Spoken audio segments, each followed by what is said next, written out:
Sa ngayon, Will, dahil kakaresign ko lang sa trabaho dahil nagkaroon ng sakit yung nanay ko, Will. Nag-suffer siya sa aneurysm disease. So, kailangan may magbabantay sa kanya. At ako yon kasi sa aming pamilya, 8 kaming magkakapatid. Ako lang po ang babae. Pang-7 po ako. So, walang mag-aalaga sa kanya na babae, kundi ako. Katulong ko din naman po yung tatay ko tsaka mga kapatid ko, pero iba pa rin ang alaga ng isang babae. Ang father mo nasan? Yung father ko po nasa bahay. Hello, Ma! I love you. Si mama, si papa mo? Yun nga po, si ama po. Ama po. Ama tawag. Ama po, nasa bahay po siya nagbabantay kay inay po kasi po, recovery si nanay. Pero okay na po siya ngayon. Ilan taon ka na? Will, I am 24, fresh and young. Wow. Wala po kaming alam dyan. Nakakatawa, di ba? Anyway, Miss Alice, sinong kasama? Will, ipinapakilala ko nga po sa inyo ang napaka-supportive kong kuya, Kuya Andy!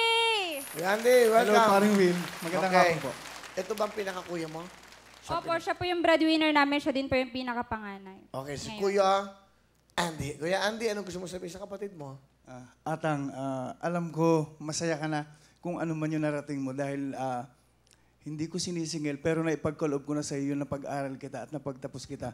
Kasi gusto ko, kahit isa sa pamilya natin, may makita ako na titulado. Kahit hindi na ako, ikaw na lang dahil alam ko, ikaw yung mag-aag dun sa... Sorry.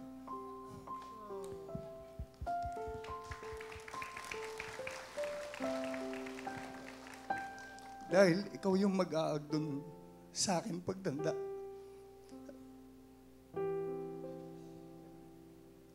Okay lang. Okay lang, Kuya. Napakabait mong Kuya. Alam ko ikaw yung ilaw ng tahanan natin ngayon kasi sa pinagdadaanan natin sa pamilya. Alam ko ikaw yung mag-aag dun kay inay, kay ama, at sa iba nating kapatid dahil alam ko makakatulong mo ako pero hindi habang panahon malakas ako para magtaguyod sa pamilya natin. Kaya hinihiling ko, hindi kita pinagbabawalan na lumagay o magsettle, tumahimik o mag-asawa. Pero not this time muna. Balang araw, kung wala man akong diploma, ikaw yung diploma ko na natanggap. Wow! Napakaswerte mo naman sa kuya mo. Ano gusto mo sabihin sa kuya mo? Gusto ko lang pong ipaalam sa buong mundo, Will. Hindi sapat ang laging salitang pasasalamat para ipakita ko kung gaano ako kaswerte na magkaroon ng isang kapatid na kagaya niya. Si Kuya Andy, siya lahat sa akin. Napaka-stricto niya. Lumaki akong boyish type, Will. Pero dahil sa kanya, in-encourage na ako na maging isang finesse na babae. Kaya ngayon nandito ako, tinutupad ko yung pangarap niya para sa akin na mag-join sa mga beauty pageants kasi kaligayahan ko ang mga pangarap niya, Will. Pangarap din ng pamilya ko, mga kapatid ko, pangarap ng mga tao nagmamahal sa akin, kaligayahan kong ibigay yon, Will. Galing, ha? Ganda ng story naman. Ito, magkapatid naman. Saka nag-iisa ka kasi iniingatan ka eh. Yes, Will, tsaka napapagamalan sa public places na boyfriend ko siya kasi sa sobrang lambing niya, hinahawakan niya yung kamay ko ng ganito. Siya mismo nung dadala ng bag ko, mga gamit ko siya. Mahal na mahal ka ng kuya mo. Yes, Will, sobrang nagpapasalamat ako sa Lord dahil binigyan niya ako kami ng kapatid na kagaya niya. Alright, thank you, kuya. Kaya lang, meron pa siya isang kasama. Yes, Medyo- Will! Okay, pakilala mo. Ipinapakilala ko nga po pala sa inyo ang napaka-supportive kong boyfriend, si John. Hi, Will. John, napakaganda ng girlfriend mo. Nakapagtapos. Napakaswerte mo. Ano gusto mo sabihin kay Ali? Nandito lang ako, susuporta sa iyo sa mga pangarap mo sa buhay, sa mga laban mo, sa mga pinapangarap mo, mga lakad mo. Lagi-lagi kang mag-iingat at huwag kang kakalimutan magdasal sa Diyos. Ano katangian niya, John? Bakit mahal na mahal mo tong si Ali? Napakabait po na babae. Napakalaking ng pagmamahal na para sa akin. Sa tingin mo ba, si Ali na makakasama mo habang buhay? Yes, sir. Okay. Ano pa yung gusto mong idagdag sasabihin? Mahal na mahal kita. Yun lang.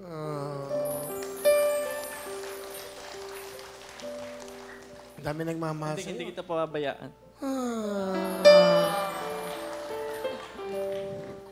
Yun lang po. Salamat po. Ano gusto mo sabihin? Mahal ko, gusto kong magpasalamat sa'yo dahil simula nang naging tayo, hindi mo talaga ako pinabayaan. Ipinakita mo sa akin kung ano talaga ang ibig sabihin ng tunay na pagmamahal. Sobrang nakaka-proud kasi hindi ko inakala na makakatagpo ako ng lalaking kagaya niya. At mahal na mahal ko siya, Will. Natutuwa pa nga ako sa kwento ng relationship namin kung paano kami nagtagpo. Paano ba? Will, kasi ganito.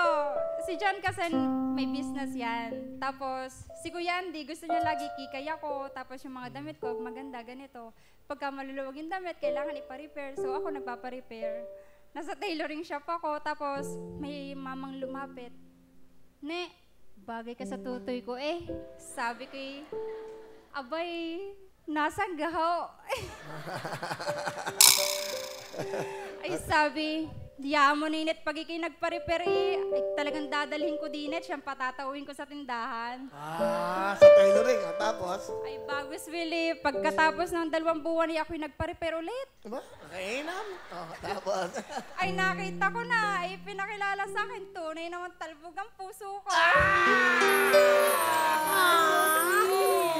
Nakakatuwa! Kilig naman. Nung nakita mo siya, tumalbog ang puso mo. Yes, Will, ang mata ko namumula. Will, iba talaga kapag ang isang lalaki inuuna ang Lord. Christian siya, Will. Siya nag-encourage sa akin na mas lumapit sa Lord. Kaya yun ang isa sa mga bagay na mas minahal ko sa kanya. Kasi bago po talaga ako si Lord muna pagdating sa kanya. Palapakan natin si John. Yes. Ang Kuya Andy. Napakaswerte mo, ha? Hindi lang 7 lalaki, 8 lalaki na ang sumusuporta at nag-iingat para sa'yo. At lalo yung tatay mo rin, di ba? Ang ganda-ganda niya, no? Yes, Will. Tama. Gandang Pilipina talaga, oh. Di ba ang gaganda niyo? Thank you, Will. Thank you. Thank you, ha? Thank you very much. Palapakan po natin, of course, Kuya Andy at si John, kanyang boyfriend. Okay, sige, Miss Ali. Thank you so much. Anong talent? Kakanta ko, Will, kahit first time kong gagawin to. Okay, pakinggan po natin ang beauty queen. Okay, Miss Ali.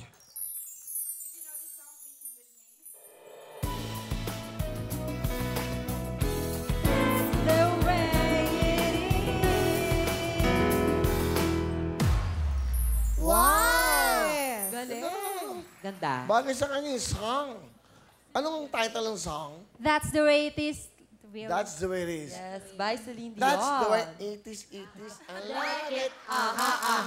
That's the way it is, I like it. Ganda. Galing. Galing Yo, mo! yo, man. Yes!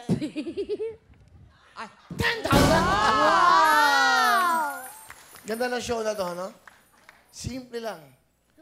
Totoo lang. Walang script. Pinapakinggan namin kayo. Nakikinig kami sa inyong mga buhay. Natututo kami sa buhay ng bawat Pilipino. Kaya nga, para sa inyong programang ito.